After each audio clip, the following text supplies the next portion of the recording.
I just got asked a question from one of our viewers. I don't normally make videos out of non-member questions, but I will this time.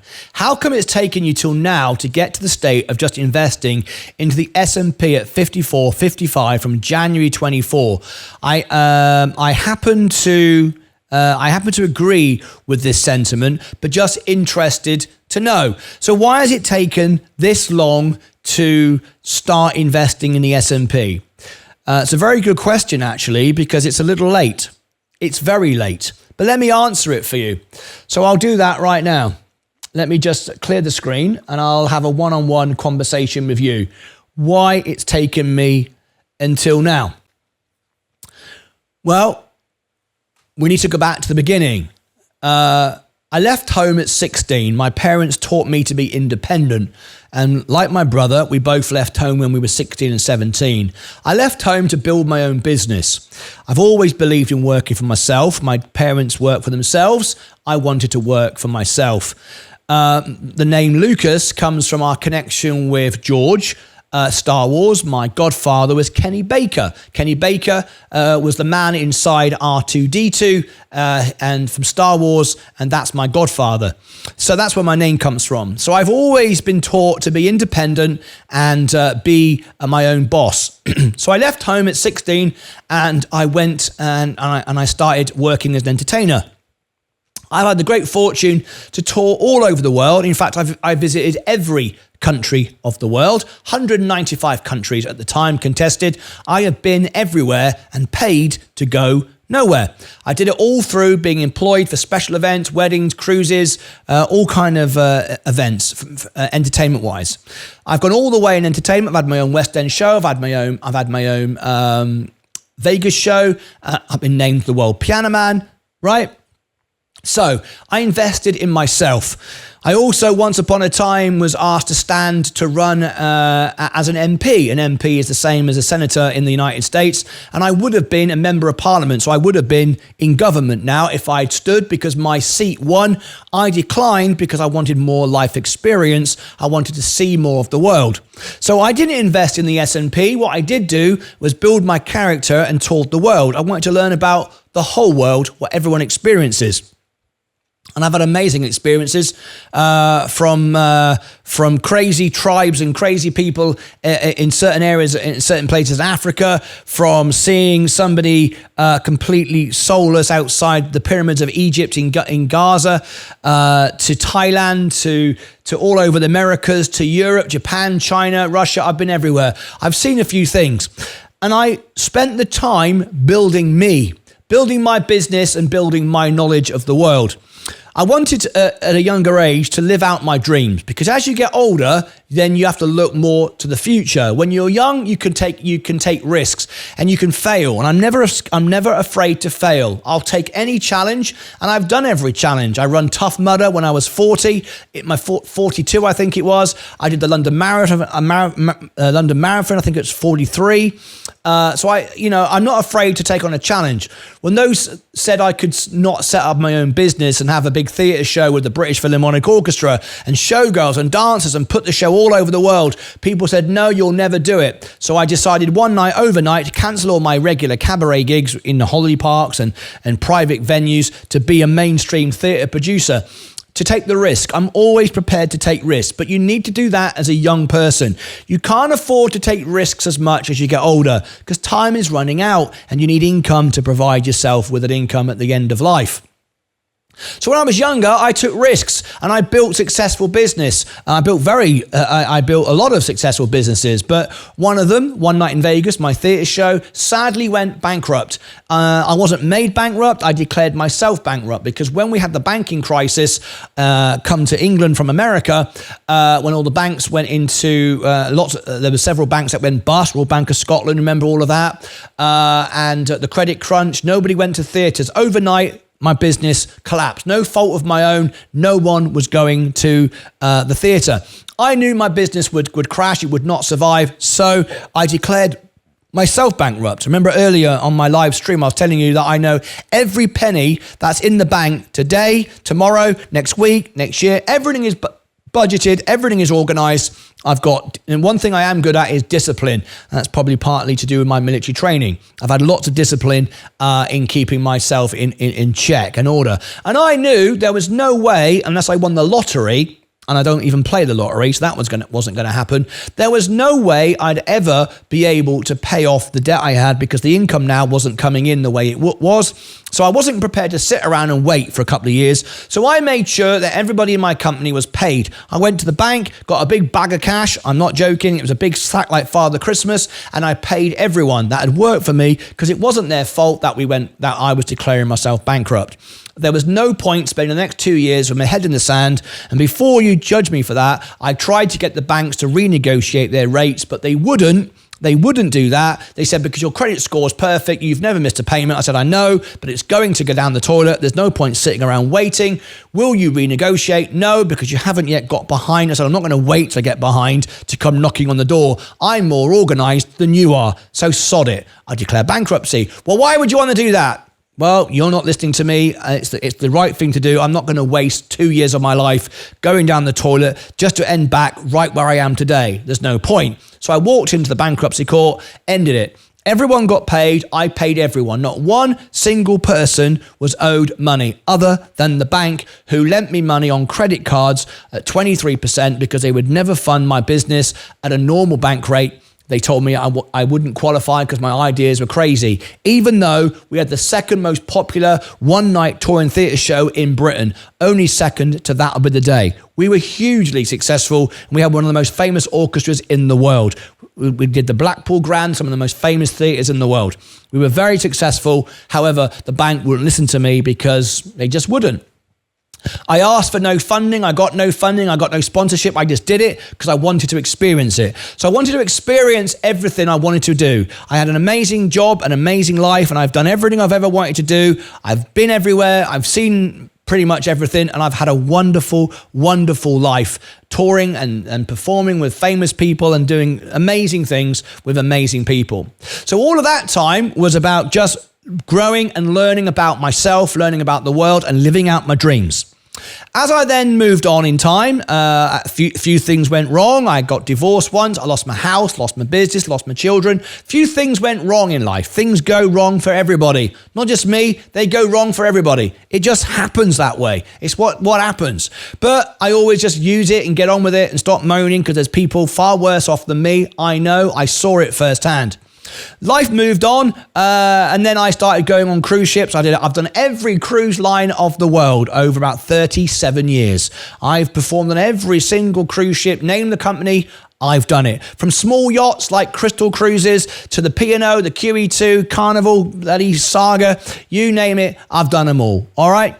So then I decided to get myself straight. As you know, I was made bankrupt, so I had to pay back my mortgage, pay it all down. So I went around the world on cruise ships, paid my mortgage off, I bought my house. Then I thought, what do I do? Well, as it happened, I met Leah on one of those cruises. She's American. I came to America to live. I've got my house now paid off in England. I moved to America, got married to Leah, and I was getting gigs. People were booking me. I was doing theatre tours. I did the fundraisers. I was going to raise $1 million. I was on the $1 Million tour. I was going to raise $1 million in one night at the American Airlines Stadium, where Garth Brooks and all the big superstars play. I started raising money. I got one of these Jack White plaques things. This is for the Lions Club. This is when you raise lots of money for charity. I got one of these, and I started raising money all over the place, doing concerts. And I thought to myself, right, I can make $1 million in one night. And I can. I was going to hire out the American Airlines Stadium. I think it's something like 50,000, 100,000 seats. I can't remember. And I could have sold it. And there's no doubt about it. I was selling theatres. I was doing gigs everywhere. COVID came. COVID finished it. I was going to raise $1 million in one night, all for the Lions Club, all for free. Just do it. Unfortunately, COVID came. It broke everything. Everything went down the toilet. All my gigs got cancelled. Right. Now what do I do? So I turned on the camera and I thought, let's go online. How do I want to do this? Well, I used to watch people on Facebook and YouTube sat on their bed, strumming the guitar badly on their phones, and they were getting loads of views. And I thought, look at all these people doing all this online. It's not about views though. It's about doing it properly. So I remembered my theatre days. I remember my theatre show, how amazing my theatre show was. The lights, the production, the dry ice, the smoke, the lasers, the special effects, pyrotechnics, dancers, things flying around, magic illusion. I thought, I want that for my studio. Well, that costs money. So I built this studio behind me. And if you tune in for my music shows, you'll know how amazing it all is. There's all the effects. There's nothing else like it on YouTube.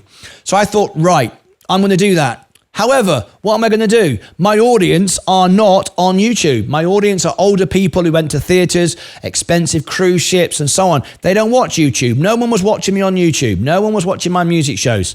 I was singing to myself. It was like 20 people a night. Nothing going on. This is pointless. I'm not doing anything. I'm just singing to myself. So I thought, right, I need to build a channel that would engage the world. Well, I traveled the world and I know everything. There's one thing everybody wants: how to get rich in 5 minutes. How to get rich in 5 minutes. Everybody wants to get rich in 5 minutes. I thought, right, okay. So I looked at YouTube and I thought, right, it's the highest engagement rate of any genre.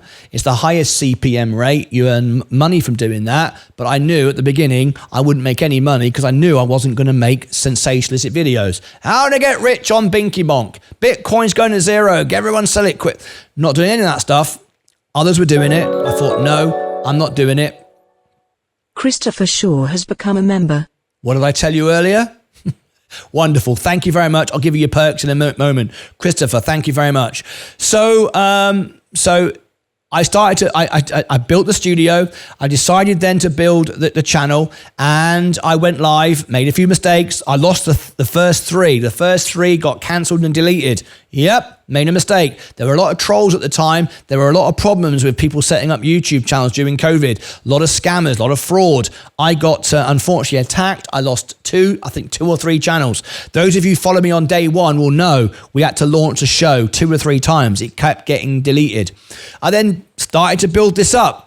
And I thought, right, okay, I'm going to be an investor. Now, during my early years, I was making a lot of money. I used to invest a little bit with Barclays Bank. I know how to invest. I made a lot of friends who were very wealthy people. As you know, I've done a lot of big celebrity gigs, and I've worked with celebrities and rich people. So I did know a bit about it, but I never made any overall profit, because by the time you pay all the fees with Barclays Bank years and years ago, this is before Robinhood, you pay like $10 a trade or whatever, you never made any money. So I had a bit of an idea about it. So when I started doing on here, Robinhood was free. I thought, I'll trade again then. And I lost a lot of money. I started investing and I bought Virgin Galactic and I lost $30,000. And I thought, oh, bloody hell, this isn't very clever. And I'm still not earning any money on YouTube at this time, remember? First year and a half earning nothing. And then I remembered a few things that people had told me in my theatre days and the experiences that I had with running for election and all these things. I used to spend all my time associated with millionaires, billionaires, Mark Cuban, Jerry Jones. I told you about the gigs I did for those. And I remembered what they said. They said, Martyn, be the best of yourself and you'll always succeed. Don't try and be somebody else. Don't try and be Meet Kevin and talk rubbish. Don't be BitBoy and pump Bitcoin. Be you. Be you. Tell the story, be an entertainer, let people follow your journey. That's it. Easy. Just own the S&P. Be honest, because if you only own the S&P, you're not in the class of everybody else. You're not pumping, you're not dumping, you're not selfishly, looking at something else. You're just reporting on the general economy, sharing the story, sharing the facts, and let your channel be the driver. Let your personality just be yourself, and you'll have eventually millions of subscribers. You'll make millions of dollars, and it won't matter that you only own the S&P, because you'll make 10% a year on $1 million. It's $100,000 a year just by owning the S&P.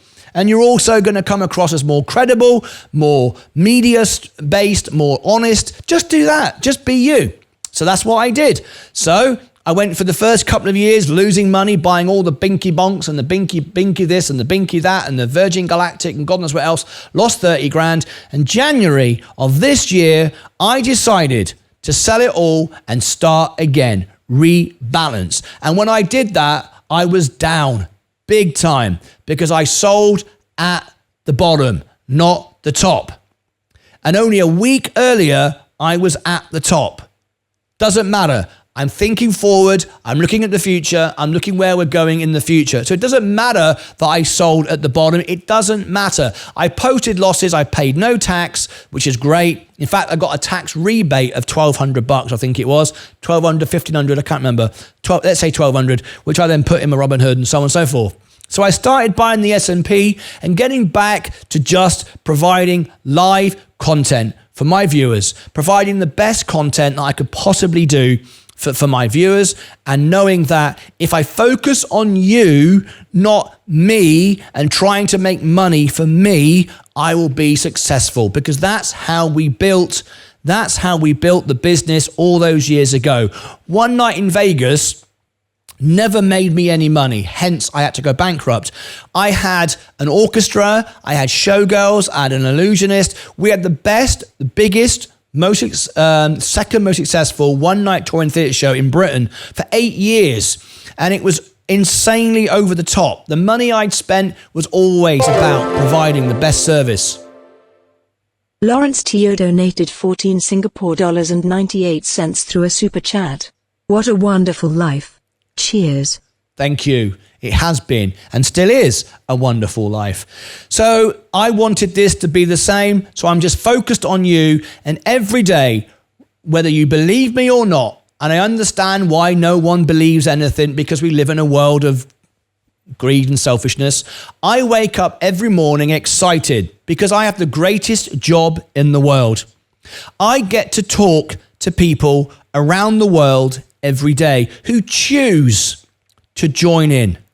This is one reason why I don't want to do private gigs anymore, why I don't want to play in Mark Cuban's house anymore. And you've seen the videos on my channel. You've seen the shorts. You've seen me with the showgirls. You've seen me with the celebrities. I don't want to. Why? Because if Mark Cuban or Jerry Jones book me tomorrow night, it's because they're rich and they want to put the world piano man in their home. Everybody else isn't there for them, isn't there for me. They're there to see Jerry Jones, Mark Cuban, whoever it might be. I happen to be the hired talent. I don't want to do that. I want to go live in my world. This is my world. I live in this bubble. My brother says, and my brother's, it was in the army, he trained with the SAS and all sorts. My brother said, when are you going to come out of your bubble and live in the real world? I said, I don't want to. This is the world I've created. I've lived in it since the day I left home at 16. I've always done what I wanted to do, always done the best of myself. This is my world, and you choose to come into it. And every Friday night on my music channel, people tune in, and they're all around the screen with me, singing and dancing. You've seen the screens. You've seen all these little spots here. People join in. They sing, they dance, they have fun, and we're building up the best channels in the world. I believe we're going to have the best channels in the world, because it's not about me. It's about you. It's about the viewers. And I think I can play and sing pretty well. There's a reason why I was named World Piano Man. I'm pretty confident of that. I know how to build a studio. I know how to put on a show, but I enjoy it. It's not hard work for me. It's not hard work. I've been sitting here now since, well, I was up at 6 o'clock this morning. It's now 10:30. I get out of bed. I make the bed. First thing I do, shower, shave, suited and booted, get the studio lit up. And I know that I'm about to go live and talk to the world. Is there a better job? No. Does it make me rich? No. Not now, it doesn't, but it will do. But I couldn't care less about that anyway, because what do I need? I've got enough money. I'm okay. I pay the bills. Everything seems to work out all right. So I don't really care. I don't want stuff. I don't need stuff. I don't go anywhere. I don't want to buy anything. I don't ever want to buy anything. I don't want anything, actually. I don't want a new phone. I don't want any new shoes. I don't want any new gadgets. The studio's done. So you asked me how I got in the S&P. You asked me how I built this channel. That was a question for you. And I hope that answers your question. I don't normally go into such great lengths for a non-member, but you've just become a member, which is kind of cool. And I hope that answers your question. All right, there it is. This is my life. This is what I do. Join me, don't join me. But one thing is for certain, I will get up every morning, turn that camera on, and sit here and talk to the world. And I hope to grow the best, most honest, most real, most live, engaging channels, and there are 3, this one, the music and the extra, in the world. And I think we've already got it, and it's growing and growing every day. It'll take time. It won't explode out of the gate. But we're nearly at 35,000 subscribers, and we were only at 10,000 about, 6 months ago?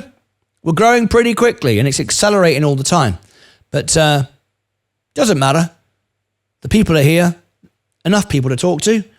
I'm having the best job in the world. Thank you very much. I appreciate it. Until next time, as always, take care of yourselves and each other.